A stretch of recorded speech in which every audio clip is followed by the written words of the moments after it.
80-90% проблема ол повардан шығады ғой. Ақша ол ең дешевый нәрсе да. Адамның вообще құрметін құртатын ол ақша негізі.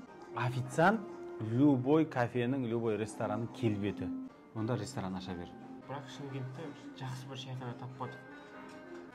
Ассалаумағалейкум достар, бүгінгі бағдарламада эфирімізде кафе бизнесін қалай дамытуға болады, сол туралы Бақтияр мырза сіздерге кеңінен ақпарат беретін болады. Негізі, Бәке, ассалаумағалейкум. Уағалейкум ассалам. Каналыңызға қош келдіңіз. Өз каналымды өзім көріп жүрген жоқпын, бірақ. Қарап тұрыңыз. Жоқ, менде мынандай нәрсе ғой, жаңа бір кісіге сенем ба, 100% сенемде жүре беремін ғой, білемін ғой, что сіздер қателік жасамайтындар. Рахмет. Бұдан кейін уже қателік жасаған деген не қылады. Енді көрермендеріміз әртүрлі сұрақтар қойып отыр. Соның ішінде көп қойылатын сұрақтардың бірі осы фастфуд немесе ресторан, кафе сұрақтары бойынша қойылып отыр. Сол бойынша өзіңіздің Былай қылып алайықшы, біздер кафеде вообще 80-90% проблема ол повардан шығады ғой. Повардан шығады. Яғни повар дұрыс болмаса уже кафе құлайды. Оның артынан уже повардан әрі қарай кете береді. Официанты бар, несі бар, локациясы бар деген сияқты. Енді кафеде өзіміз үш нәрсе ғой, сол локация, официант, повар. Мен енді сол поварға тоқталғым келіп тұрды. Повар деген кім? Повар ана больницадағы врачтар ғой. Мысалы сіз врачта, врач ол өзі скальпель жумайды, өзі вилкін жумайды, тазартпайды ғой. Врач ол қолына перчатканы кетті, именно пациенттің алдына келіп тұрады да. Просто қасындағы кісілер не істейді, бәрін дайындап береді. И бізде де поварға деген сондай құрмет болса, көп бизнесмендердің қателігі мына жерде тұр да. Поварға көп ақша берсең болды, ол менде қалады. Жоқ. Ақша ол ең дешевый нәрсе да. Адамның вообще құрметін құртатын ол ақша негізі. На самом деле, мысалға біз мәке екеуміз жүрміз ғой, екеуміз бір-бірімізге бесплатно қызмет етіп жүрміз. Неге?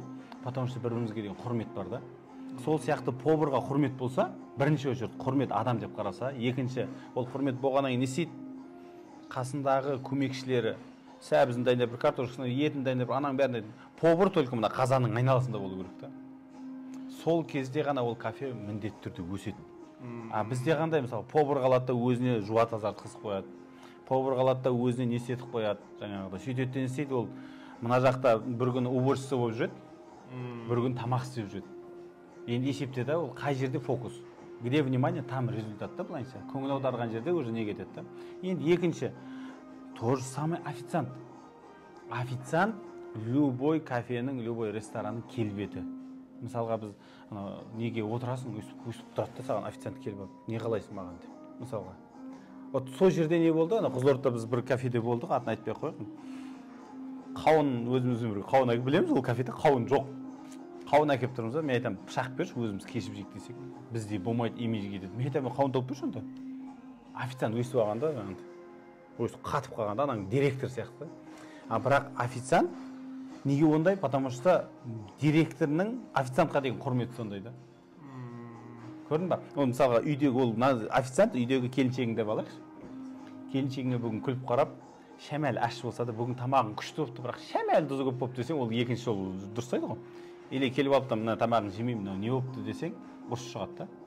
Сол сияқты официантқа да біз құрметпен қарасақ, официанттар сен клиентіңді 10 есе көбейтетін жолына әкеліп береді. Мысалға мына рекламамен клиентті тарту бар да, бірақ репутацияны ұстап қалу бар ғой. Репутацияны ұстап қалатын официант пен повар ғой. Осы екі нәрсеге көңіл аударсын. Енді үшінші, әрине, кафеге келгеннен кейін бір таза жерде отырғың келеді.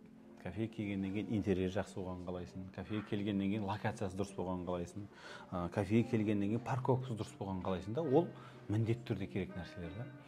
Яғни мынандай нәрсе ғой, сіздің астыңыздағы машинаңызға қарап сізге баға береді ғой негізі. Мысалға, бір кісілерді күтіп аласың, астында машинаң таза болса, ол немен значение қандай марка. Тап-таза грамотно тұрса, сізге айтады, мынау өзінің басымен дружить ететін адам екен дейді. Тазалық қой. Өте керемет. Яғни бұл жерде мақұл, сен поварыңды таптың, мықты официанттарды қойдың. Енді локацияны қалай таңдау керек? Осыған келіп тоқталсаңыз. Локация енді мысалға бірінші біз нені определять етіп алуымыз керек қой. Біз ресторанбыз ба, әлде столовыймыз? Мысалға, егер столовый болатын болса, сен базардың жанына жақында, автовокзалдың жанына жақында, питактар жаңағы таксилер тұратын жанына жақында, немесе жаңағы вокзалдың жанына жақында деген сияқты. Ресторан болса? Ал енді ресторан болса, онда сен район таңдайсың бірінші. Бизнес-центрлер таңдайсың. Мысалға, міне қазір біз Есентайдың астынан неше кафе көрдік. Өйткені неге? Бүкіл кездесу осы жерлерде болады да. Осы жерде бір Есентайдың астында 10 ресторан бар да. И 10 ресторанда бос емес та. Неге? Өйткені бизнес-центр. Анау сонша этаждан адам түседі, астына жан-жағына тарайды. Жақсы. Енді мынау жаңадан бизнес ашам деп жатқан, кафе ашам деп жатқан адамдар да болуы мүмкін көрерменнің арасында. Соларға жалпы кафе, ресторан, асхана болсын, ашпас бұрын не нәрсеге көңіл аудару керек? Может, ашпай қойғанда дұрыс шығар. Бірінші тамақ істеуді үйрену керек қой. Бірінші тамақ жақсы көрсең істеуді, онда ресторан аша бер. Мысалға бізде мынарда бір жігіт бар, біздер оны специально жалдаймыз, бір күнін 1 миллион теңгеге тауық алып кетеміз. Ол повар. Бірақ ресторан таудың басына неге? Бізге стейк дайындап береді, шашлығын дайындап, тамақтарын дайындап береді. Біз оны видеоға түсіріп, оны саламыз, мынау красавчик деп ше. Тамақ істеуді үйренген күні ресторан өзі саған келеді. Өте керемет жауап.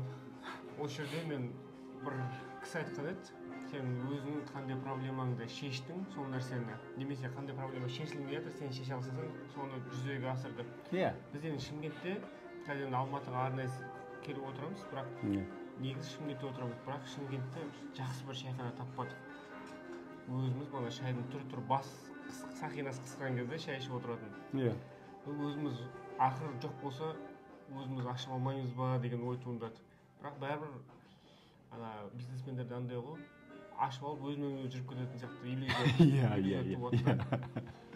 Соған қазір біз фантазиямен жүрміз, оны ашатын локациясын аламыз, ақшасын береміз, ремонт жасатамыз. Бірақ оны жүргізетін адам ғой. Бизнес ол адамнан тұрады.